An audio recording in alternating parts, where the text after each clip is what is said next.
residency at the University of Utah. As a mountaineering guide, she had fallen in love with Alaska, and after her residency in emergency medicine, she became lucky enough to call Alaska home. Not only does she love people and the place, but also the medicine. Alaska is a small, isolated microcosm on the US healthcare map, where certain forces like the distance, lack of referral centers, and community involvement help create better systems of care that are directly related to bedside care. She quickly became involved in helping improve systems of care as the medical director of her group, then in her hospital, and with the state and federal legislation, including state legislation to improve care coordination, opioid addiction treatment options, integration between private systems and the VA, the DoD, and the IHS facilities, and more. Dr. Zink had the honor of becoming the State of Alaska Chief Medical Officer in July 2019. In all the work she does, she strives to create work environments, policies, and practices that are data-driven, foster collaboration, and build system efficiencies that put patients first. Dr. Zink, welcome. We appreciate you taking the time to speak with us today. The floor is yours. Awesome. Thank you so much for having me. It's always funny to hear your own bio and what's on there. It's been a while, so it's great to be here. And really just big thanks to, the Greater Juneau Chamber of Commerce. This has been a hard year for everyone, but this has been a really challenging year for businesses. And there have been many factors outside of any of our control, including a pandemic, as well as decisions that are made on everything from travel to cruise lines to the rest of it that have been really hard and devastating. I guess I just start off by saying these public health measures that we try to do at the state, try to take into account the whole person and what that looks like, and looking at the nuances of different communities. I think your community has done amazing at looking at what makes sense, how to keep the numbers low, not have hospitals overwhelmed. And as you started off the whole presentation with, there are tools that we each have to be able to mitigate this disease. And if we don't have a lot of COVID spreading, there's not a lot of measures that we need. And masks are a very effective tool to do that. Hand washing, distancing, those things make a really big difference overall. So I thought I would just share a couple quick slides and kind of where we're at with COVID-19 and the vaccine process overall. But I just want to go through these super quickly so that I can really answer your questions, and would love to hear what's on your mind, because I think sometimes I learn as much from these as anything else. So I really appreciate you all bringing whatever questions you have to the table moving forward. So in general, I would say, we're the third lowest per capita for the number of cases we have. So we do see many areas in the country surging, and our numbers have been looking better on a regular basis. We've also been doing a lot of testing. It has decreased compared to where we were in November, but it's still higher than it was in the summer. And it's just as I mentioned at the beginning, masks can help, but also identifying cases early can really make a gigantic difference. So for example, the Juneau School District is using surveillance testing of the teachers to try to identify cases early. There's some data that you can decrease the need for isolation and quarantine by up to 90% by doing regular surveillance testing for employees who are regularly exposed to the public. So if you are running a business where you're exposed to the public on a regular basis, I would consider surveillance testing, one, to keep your employees healthy so that they don't get sick, so that you don't have to have them out to isolate and quarantine as often, and also to keep your community cases low, because that will help to keep business moving forward and the community moving forward as quickly as possible. So always happy to kind of talk more in depth of what that looks like. We also in the state do not see any of these new variants. There's a couple variants that look like they move more easily from person to person. And when a disease moves more easily from person to person, more people can get sick, more people need hospitalization, and more people can die. And that's been one of the challenges of this virus overall. And so we're back to thinking that our travel testing is a really big asset to try to keep these variants out of the state as long as possible. They're an imperfect tool. It's not perfect by any stretch of the imagination, but it is a tool. And I think it helped us a lot this summer. And I think it's helping us right now to try to keep these variants out so that we can get more people vaccinated as quickly as possible. So following those CDC recommendations, getting tested 1 to 3 days prior to travel, testing somewhere between 5 to 7 days after travel, and staying home for that 7 days after travel. So if you have an employee who goes out of town for work, if you can have them telework at all for that 5 to 7 days after they traveled and get a second test prior to coming back, that can help catch these variants faster and help to make sure that you don't have asymptomatic spread or spread within your workplace or within your employees overall. So just other tools to keep your employees and customers happy and safe and healthy and moving forward, and those numbers down. So it's not an issue, and we can put this in the review mirror. And then another tool we have is vaccination. So currently we are the most vaccinated state per capita, which is super exciting. I think there's a series of reasons for that. One, amazing communities working together to get people vaccinated super quickly. Two, we've been fortunate that we've had more vaccine in the state compared to some other states. And that is because there are separate federal allocations for the Department of Defense, for the VA, and for IHS. We have the highest veterans per capita population. We have a large military presence, and we have a large indigenous population with over 229 sovereign tribes. And so because of those regions, we did get some additional vaccine in the state via those federal partnerships. We also were allowed to have our vaccine come in once a month instead of weekly, and that's helping us to overcome some significant logistic barriers to try to overcome some of the challenges of our very large geography. So we're always going to look low at the beginning of the month on how many vaccines we've gotten out compared to how much we've distributed, but that improves throughout the month as we are working through that vaccine. In general, we're really encouraging communities to vaccinate at the beginning of the month, not at the end of the month, because if we've got access to a life-saving vaccine, let's use it as fast as possible. Let's get those shots in arms fast and fair as fast as we possibly can. And we are also, I think, just really blessed to be able to kind of work because we don't have the same cases surging. So when I look across the country and I look at who's getting vaccine out the fastest, there's states whose cases are not surging. So the same public health team, the same nurses, the same hospitals that you use for caring for patients in the hospital are now being able to be redeployed to vaccinating. So another reason to keep those numbers down is it allows us to vaccinate faster. So thanks to all of you all for all of the hard work you've been doing to keep those numbers low so that we can be able to have the resources to be able to vaccinate as quick as possible. So right now we're in this very limited availability. We're doing phase 1A, which is essentially healthcare workers, and we're moving into that kind of persons greater than 65. We know that we have not gotten all this population by any stretch of the imagination, and we will stay on this tier through February as long as we need to get the majority of them vaccinated. So that's really kind of our big focus for February. All of our December and January allocation has a place and a home really to it. June has done a great job advocating for more vaccine, and we just don't have any more to give. We keep advocating on a federal level to be able to try to get more vaccine as well. And we stand ready to get it out as soon as we get more. We do suspect that we'll get our January numbers January 26th. And we are asking communities to start planning now on what that looks like and starting to get appointments in as available as possible. And then we'll work through those remaining tiers as quickly as we have. As I think we're all aware, there's been some changes on the federal level, and so we'll continue to follow those as well to see if those would change our allocation process. I apologize. I have been doing Zooms all day, and so they were unable to update my pictures to beautiful people from Juneau getting vaccinated. So these are some of your Fairbanks colleagues, because I did one just then, and they weren't able to switch out the slides in time to show some of the amazing Juneau pictures out there. So these are pictures from Fairbanks, but this was part of their mass vaccine distribution site that just took place as well. And it sounds like yours went beautifully down there, thanks to a lot of coordination and effort. As mentioned, we're kind of in that top per capita vaccine rate. And again, our goal is to get it out fast and fair as quickly as we can.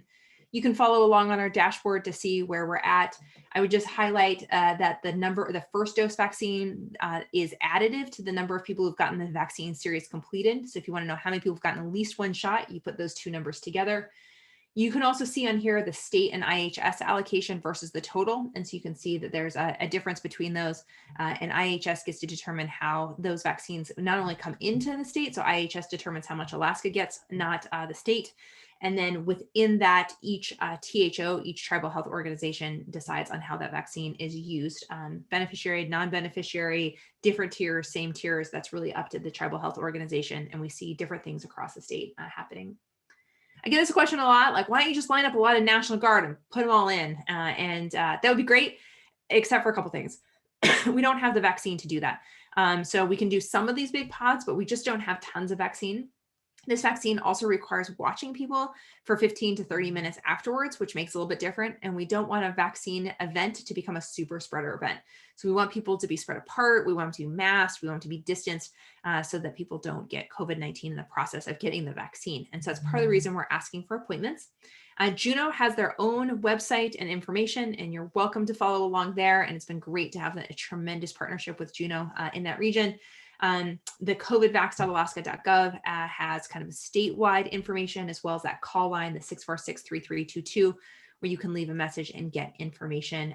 We are working on that process. You can get a live person, and we can schedule appointments for people if they need us to on that line. But again, I would say Juneau is probably the furthest along of every community in the state for kind of setting up their own vaccine distribution process and website along those lines. So I encourage you in Juneau to really kind of continue to be engaged with the Juneau website because there's been some tremendous work there. A little bit about the vaccine. It's both safe and efficacious. It went through all of the normal phase 1, phase 2, and phase 3 trials to make sure that it was safe, was efficacious. The reason you need 2 shots, not just 1 shot, is your body needs to look at that virus twice to remember it, just like you might need to look at that flashcard twice to remember it. So it looks like it helps to build longer lasting immunity when you see it twice. So that's why we really encourage the 2 dose. Despite a lot of national news, we do suspect that we are planning for everyone to get that 2nd dose. You just need to get it at the same place and at the same time as your 1st dose. So that's what we ask for you. And then on our end, we'll get that 2nd dose to that provider so they can give it to you. It's one of my favorite pictures. This is the data showing the number of COVID cases in the placebo group in blue versus the number of COVID cases in the vaccinated group in red. And so you can see kind of at this 10-day, 12-day mark, you see a big divergence between this. You start to see body's protection. It's not perfect. So a 95% efficacious vaccine will help to protect 19 out of 20 people, but still 1 out of 20 people became symptomatic with COVID, even if they were vaccinated. Although in both of the trials, only 1 person who got vaccinated got severely ill. So if they did get ill, it was much less severe overall. These are some of our most efficacious vaccines. For example, the influenza vaccines between 40 to 60% efficacious. Our probably most effective vaccine is the measles vaccine, which is 98, 99% overall. So just a reminder, it's not perfect, but it is a really good protection. You can see this is truly a flattening the curve. And we see very similar with the Moderna trial. And you see that you just see this big difference between those who have gotten the vaccine versus those who got placebo moving forward. Both of these vaccines are messenger RNA. And so essentially they're this little set of proteins that make up the messenger RNA wrapped in a lipid nanoparticle. My predecessor, Dr. Butler, describes it as a M&M. So it's the soft, kind of very fragile part of the messenger RNA surrounded by a little bit harder shell. Your cell takes it in, and these ribosomes, these little kind of manufacturing parts of the cell, make the spike protein and express it on the cell. And then your body sees that spike protein as kind of an enemy or an invader and creates a strong, robust immune response to it. So when you're exposed to the virus itself, you've got a strong army already built up and ready to go. It does not enter your DNA. It doesn't alter your DNA. It can't even enter the nucleus or the mitochondria where DNA resides. So it's not going to change those things, nor does it impact fertility from all of the information that we have at this time. So a couple other questions that I get asked all the time. It also has no fetal material, does not involve cells or cell culture in the production, no DNA, no antibiotics, no eggs, no pork gluten, no blood products, no adjuvants, no preservatives. It's essentially this kind of mRNA followed by this lipid particle that kind of surrounds it. And then it's sitting in some salts and sugars to keep that lipid particle stable. It's diluted with normal saline prior to injection, and then it is given. And the reason for the cold temperatures is that both that messenger RNA is very fragile and that lipid particle is more stable when it's super cold. So that's why it has to be stored at these cold temperatures, but it can be at body temperature for a short period of time. So they do thaw them before they inject them. I get that question sometimes. It's not injected at negative 70 degrees. More happy pictures of people getting vaccinated. I think the big thing to know is to schedule your 2nd appointment when you get your 1st injection and make your plan around your 2nd dose. We cannot figure out how to get your 2nd dose to, Kalamazoo or to Fairbanks or to Unalaska. Like, make sure you just get your 2nd dose at the same place you get your 1st dose. That may change when we get more vaccine available, but we are at different tiers than other states. So we can't guarantee you get at different places. And we really need people to get their 2nd dose where they got their 1st dose. You'll get a card. This may be required for international travel. There's no mandate for the vaccine in the state, but this allows you to see the lot number as well as the date and time you'll be receiving this card. These little stickers saying when your next appointment is, and again, scheduling your appointment at that time. And we ask people to enroll in this program called VSafe. So far, we've had over 54 million people in the US vaccinated against COVID-19. It's almost 1 million of people a day right now. And over 50% have enrolled in VSafe. It's a super simple app that you can just scan the QR code and you just enter it sends you a text once a day. I'll move over to this next picture. It sends you this text and then you get these little questions. It starts off with, how are you feeling? And then it asks, like, have you felt fever, had a fever, felt feverish? Have you had any swelling? Did you miss any work because of this? And then when you get, there's a question about if you're pregnant. And then when you get near the time for your second dose, it will ask you like, hey, it was almost time for your second dose. Did you get vaccinated? And then starts the questions again. These are kind of the little text that you get overall. And then it will ask you to get your second dose after that. So with that, vaccines feel like the sun. I wish we had more at the moment, more sun and more vaccine, but just like the sun, I think more will be coming in. I don't think February is going to be much more than January, but hopefully March with additional vaccine types being on the market and increased production. And then moving on, we'll have more. Currently, these are both for adults, 16 and above for Moderna, 18 and above for Pfizer. They have not been studied thoroughly in children, although both are studying for 12 and under. And with that, I will pause and happy to take any questions that you all have and want to hear your comments.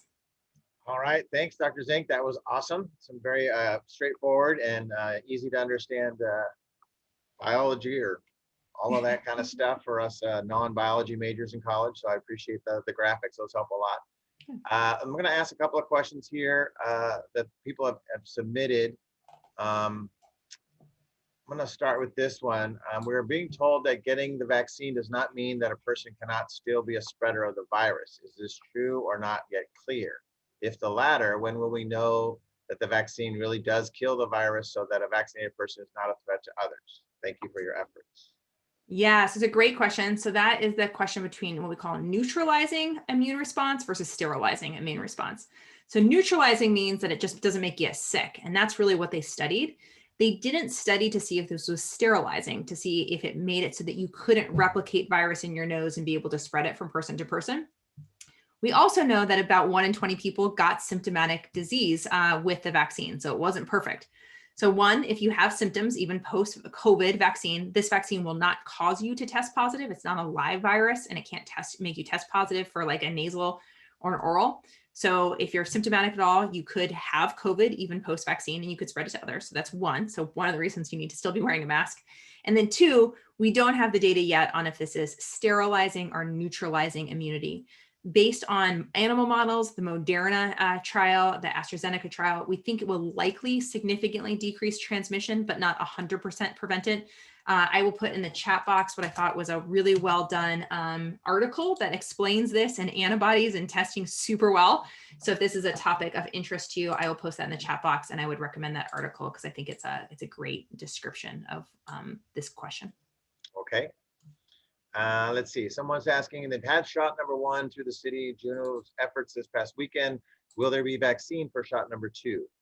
Absolutely. So we get this question a lot. I think there's been a lot of concern about this recently. We are planning to send Juneau their second dose. When we talk about doses coming in February, those are all just first doses. In the background, there's lots of manufacturing and planning for those second doses coming around. So as long as you make an appointment at the same place, we will have the second dose shot there for you to go.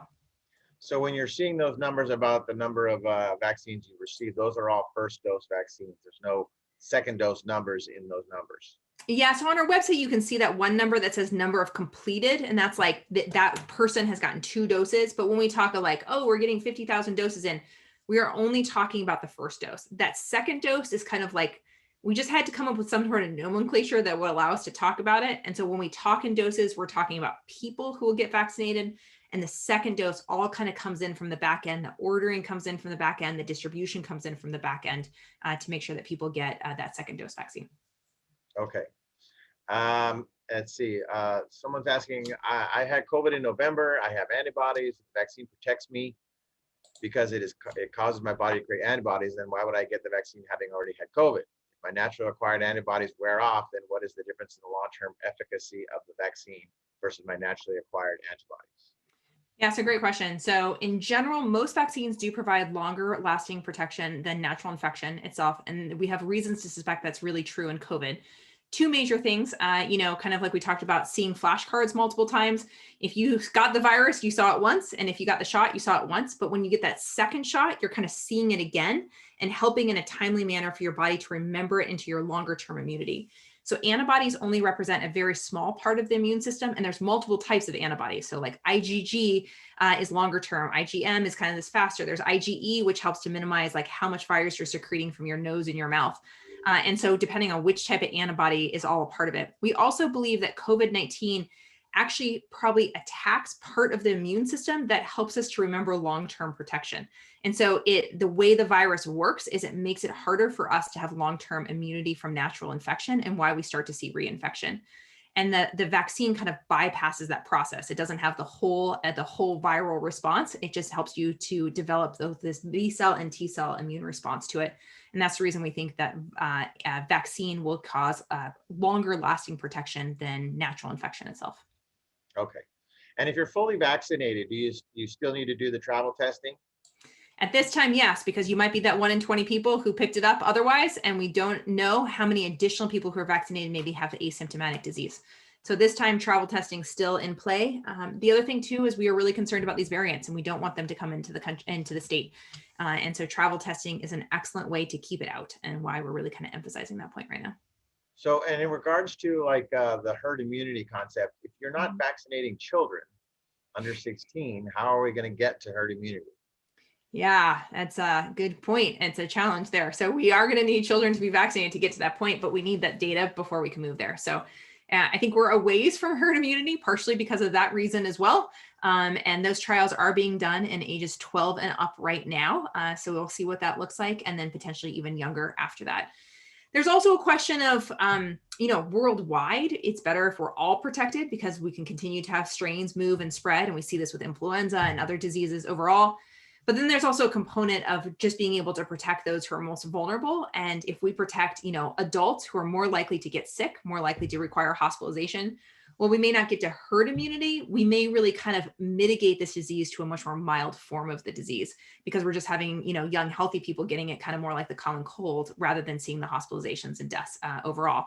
So there's a lot of talk at the beginning, like, why don't you just kind of like, cuddle away like those who are vulnerable? And the problem is it's really hard to keep it out with asymptomatic spread. And so many adults are vulnerable to this disease, but very, very few kids are in the same regard. But the vaccine is a much more effective way to really protect those who are vulnerable in a different way than other tools we've had before. So you would say that school-age children that are going to school are relatively safe? School-age children don't tend to get as sick as adults. Yeah, absolutely. So COVID does not impact them the same sort of way. So when you look at ages 1 to 15, you're more likely to die from influenza than COVID. Less than 1, slightly more COVID. And then every year from 15 and above, it increases with COVID. But that 1 to 15 range, for that child, they have low rates of getting seriously ill. That being said, those children don't live on their own, right? They live with grandparents, and they live with parents, and they work with teachers, and they can get the virus and they can spread it to others.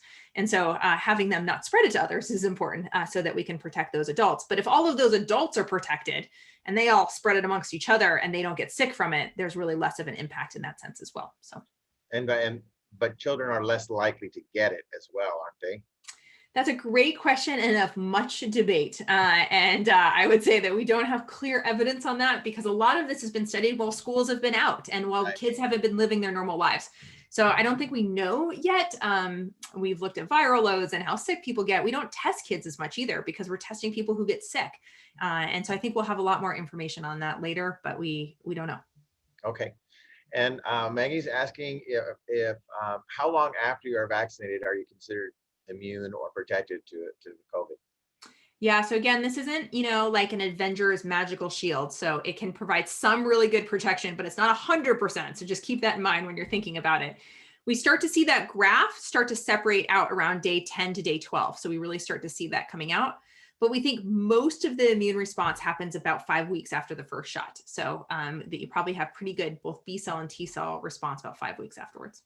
All right. Connie is asking, I've read that areas in Europe are recommending medical masks rather than cloth masks. Can you please comment on that with respect to what we should be doing in Alaska? Yeah, so great question. So we know that surgical masks can work a little bit better than some cloth masks. A well-woven, like triple ply cloth mask can work very well. But surgical masks are a little bit easier to breathe through, and they do work a bit better. N95s definitely work better. For some people, they have a little bit harder time, and you have to make sure they're fit tested to make sure that your face works with those ones to make sure it works well. But they are better protection than you, particularly with something like a single face cloth face covering. They're available on the commercial market now. My sister-in-law, who is a teacher, has been teaching in Kansas for years, got her an N95 like on the commercial market early on in this pandemic. And she's been teaching in that this whole time. She's a ways off from getting vaccinated. She's higher risk. My parents, my in-laws, you can buy these, Envo masks and all sorts of other ones online now. And I don't think it's a bad way to go to have an additional form of protection if you're going out in the public. If I fly on a plane, I wear an N95 mask, even post-vaccine. We just don't know what the transmission rate looks like and these mutations and these variants overall. So I don't think it's a bad idea. Initially, there was this concern for, not having enough and not having enough supplies and what that looks like. The state has a lot of these masks. We're offering them to schools and other people to protect each other and other people who are being exposed on a regular basis. But I don't think it's an unreasonable thought, particularly if you're high risk and you're going to be doing something riskier like flying or traveling and need to. It's a way to protect yourself. So you're just mentioning flying. Now I've read that the risk of transmission on a plane is very, very low. Do you not agree with that, or what do you think about that? That's what the airlines industry would love for you to think on it. So it's probably a little bit less being on the plane and more everyone standing in line before they get in and sitting at the bar, having a drink before they board and having a cup of coffee with their masks off. There's a lot more things that we do than just the plane environment itself. I do think that the airlines have done tremendous work to try to improve the actual air environment on the plane overall. We have not seen tremendous transmission on planes, so that's been great to see. We see a lot of people infected flying. So there's an interesting study out of Canada saying basically every flight's got someone who's positive on it, moving back and forth. The US government just now is requiring a test prior to coming into the United States prior to travel. And I think, again, trying to decrease the number of people who are traveling who are COVID positive is important, particularly when 50% of people are asymptomatic. So I would recommend following the CDC guidance, which recommends getting tested 1 to 3 days prior to travel, and then testing again 5 to 7 days after travel to make sure that 1, you're not bringing it onto the plane, and 2, that in your travel experience, you didn't pick it up and expose people with it when you get back. Okay.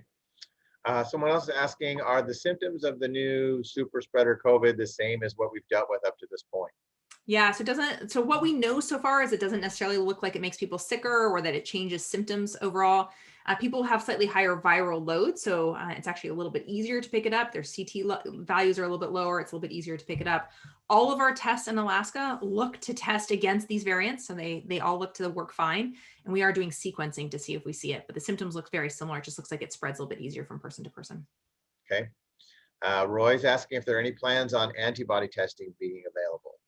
Yeah, there are already lots of antibody tests that are available in the commercial market and other places. The problem is we don't know what to do with that antibody test because some people have natural infection who develop strong antibodies. Some people don't develop great antibodies. The antibody tests are different. Some of them cross-react with normal coronaviruses that cause like the common cold. Some don't.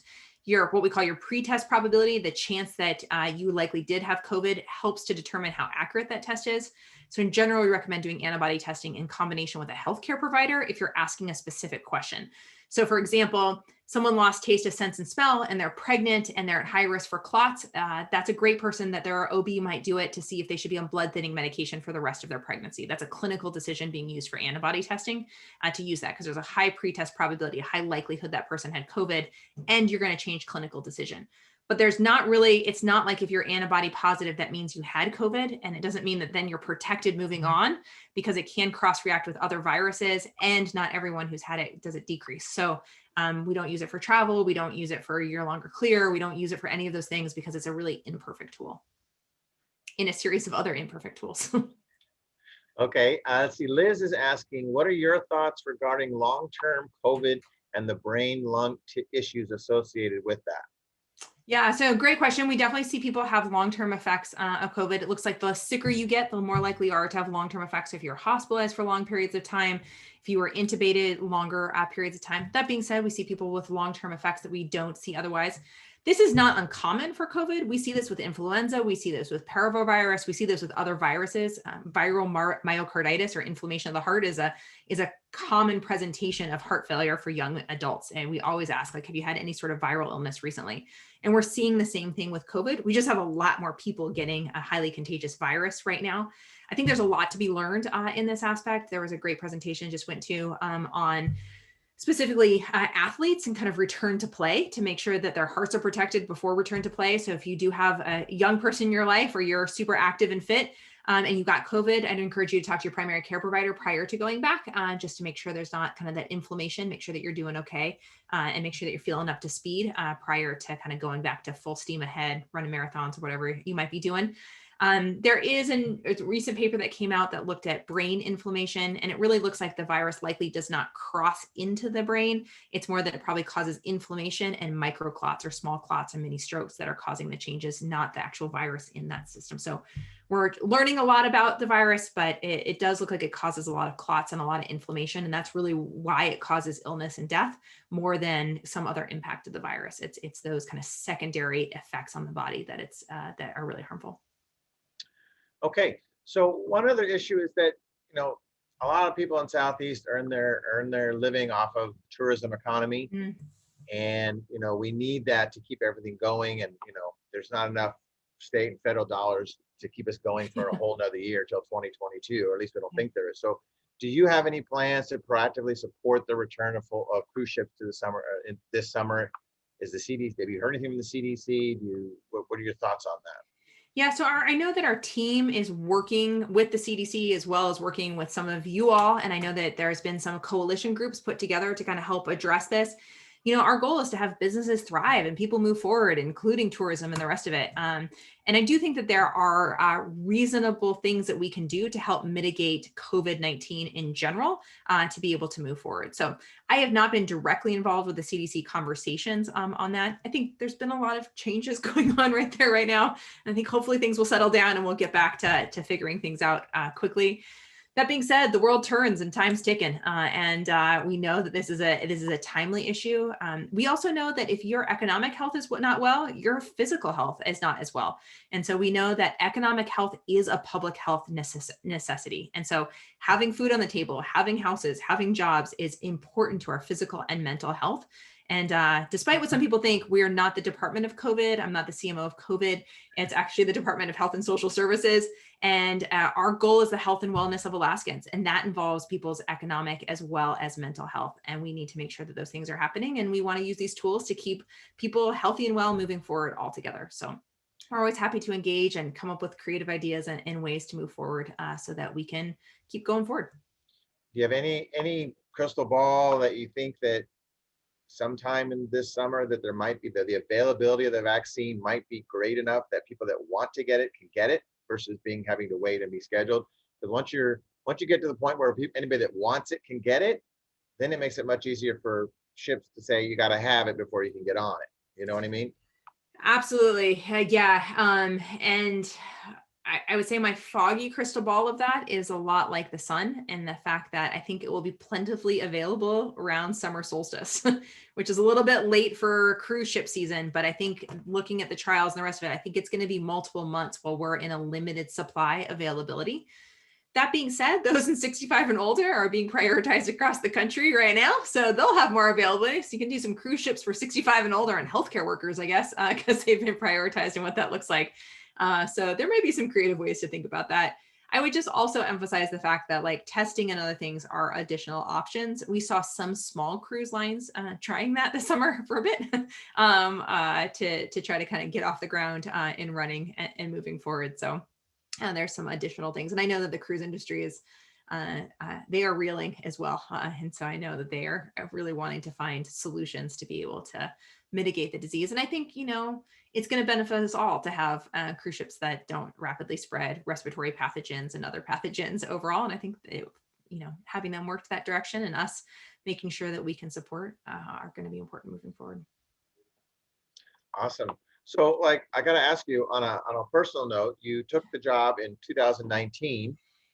at the time when you took the job, did you have any idea that this would consume your life? And I mean, did you even think that you'd have to deal with a pandemic in that position? No, no, no, no, and no, and then no, no. I mean, I think from a public health perspective, there's always been this concern that we'll have another, epidemic or pandemic. And, we see SARS and we saw Ebola, but a lot of public health worked in the background. And, there were moments, and from hospitals, we did a lot of preparation, but it wasn't like it impacted everyone's life in the same sort of way. So, yeah, I think for a lot of people, I heard this on a recent radio interview that, the day that Dr. Messonnier said, I told my kids to think about what this might look like for closing down schools. When I heard that as well, I was like, oh, that's a different pandemic. Like, that is a whole different set of situations that I really, can we please not have to make that decision? Like, let's come up with other options in as many ways as possible. And I think we've really tried everything we possibly could to try to not have to get into those situations. And it's, it's been challenging for sure, but I feel grateful that, we've one of the lowest death rates per capita in the country, that we've had very little state restrictions on business and what that looks like. It's been very kind of locally, driven, dependent on local restrictions and local kind of flow.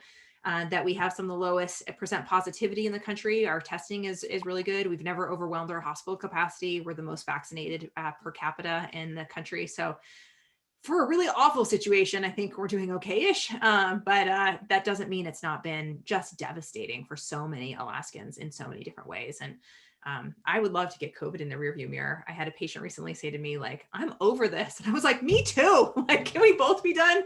But it's not done with us. So we just deal with what we can. Just got to keep moving forward. Got to keep moving forward. So with the Indian Health Service allotments of vaccine and the DOD allotments of vaccine, do you feel like the villages, some of those outlying areas up in the interior, are going to get fully vaccinated quicker? And I know a lot of times those communities can be really devastated by something like this. They don't have the facilities, they don't have the care that we have in the larger areas. So I'm just wondering if maybe those smaller communities might get fully vaccinated quicker. For sure. I mean, so when we see communities that have a really high Native population, they got larger THO distribution, and we're seeing some of them moving down to 18 and above and vaccinating everyone 18 and above now. We're seeing pretty good uptake. YK was reporting that a third initially were hesitant, but then when they went back around that they're getting on the second dose, people are like, can I get a first dose? Because it actually seemed like everyone was fine. And I think that would be a good thing to do. So we're starting to see some uptake in our long-term care facilities. We're seeing anywhere from 85 to 95% uptake amongst residents. So that's been really, really great to see. So those who have been most impacted, we are seeing good uptake. And I do think that our state has a chance for certain regions to hit kind of that herd immunity really early on outside of kind of kids. And so that's just fantastic to see. They have had disproportionate effects of this pandemic as like every other one. So while Alaska Natives make up 16% of our population, right now it's 39% of our deaths. And it's a really disproportionate impact overall. A little bit more urban than rural. It's not just as much rural. But I'm excited that I'm just very grateful that the federal government made a decision to honor that sovereignty of the tribes and to be able to allocate. We were very close to not having had that happen and or it coming out of the state allocation. But after a last minute phone call, they were willing to put it as additive, not subtractive. And that's been transformational for Alaska, that decision for Operation Warp Speed. So along those lines, Murray's wanting to know, is there is a dispute now over how the federal government should have managed the vaccination delivery. Do you think it was okay to leave that to the states, or should the feds have exerted more control? Yeah, I don't know, right? It's hard to know in the middle of it all. Like as you mentioned, we just deal with what comes in. like this is where it's hard to know, like looking into hindsight of it. I mean, I always wish that we had more information. Like, we don't find out our February numbers until, end of January. We didn't find out our January numbers. It's hard to plan on that. But on the other hand, it's hard for them to see what the manufacturing is looking like. And so they don't want to promise us vaccine that they can't deliver on, which I get. And they don't want to hold it back so that they're sitting on it. So they want to get it out. So they can only look so far in advance to be able to get it. So we're all having to just work with like really limited resources and limited information.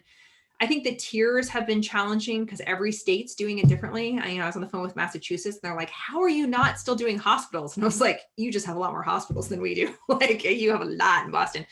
So, I think that would have been really hard to do kind of tiered rather than the per rata or per capita allocation that have happened.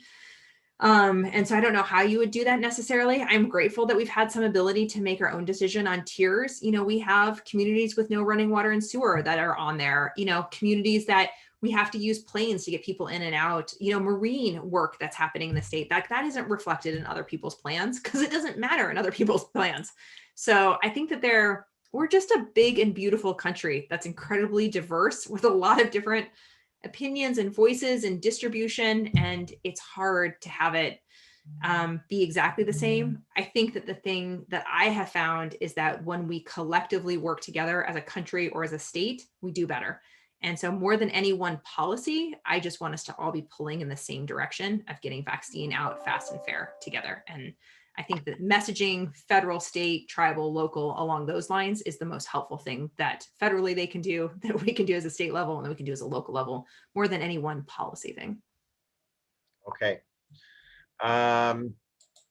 Well, I think that's all the questions. I don't see any more questions in here. It looks like we've managed to answer them all. So I appreciate you sitting around and letting us pepper you with all kinds of questions that you've probably heard 100 times.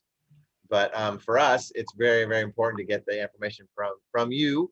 And I just want to say that I want to thank you for your clarity and for your ease of communication with the public. I mean, I think watching you last summer when things were looking really bad, and you guys were doing your daily updates and everything. I think your delivery is very easily understandable, very approachable for people, and I think that went a long way to making Alaskans trust what was coming out of our state government. I think that you should be commended and thanked for that. So, thank you for doing that. Yeah, no, thank you. I mean, it's like you said, it wasn't what I was expecting as part of this job, but this is my home. These are my, family and friends and loved ones as well. And it's been a real honor to be in this role. And I think one of my favorite things is things like this and town halls and other places where you just get to hear what it looks like and from people directly and hearing their experience and their thoughts and their concerns. Because I think it really makes our team better, our ability to respond better. And I've been just really grateful for that partnership across the state. Well, we hope you stay there for quite some time until at least all of this is over. Okay. No going on to bigger states or anything like that, okay? Yeah, those big states seem really painful right now. I don't envy California most days, I have to tell you that. Yeah, I agree. My parents live down there and I call them every day. Haven't they called you yet? You should have had your vaccine by now. It's not happening. Not happening. Yeah. All right. Well, I thank you for joining us today. I know you're very busy. We'll let you go. Everybody else, thank you for coming today. Please join us next week. We will have, you can register the webinars through the newsletter or the chamber website. And next week, our presenters will be Scott and Casey with Alaska Airlines. So we'll be able to ask them all kinds of questions. Yeah. So thank you for joining us today and join us next week. Have a great day. Be safe, wear your masks, and we are adjourned. Thank you. Thank you. Thank you, Dr. Zink.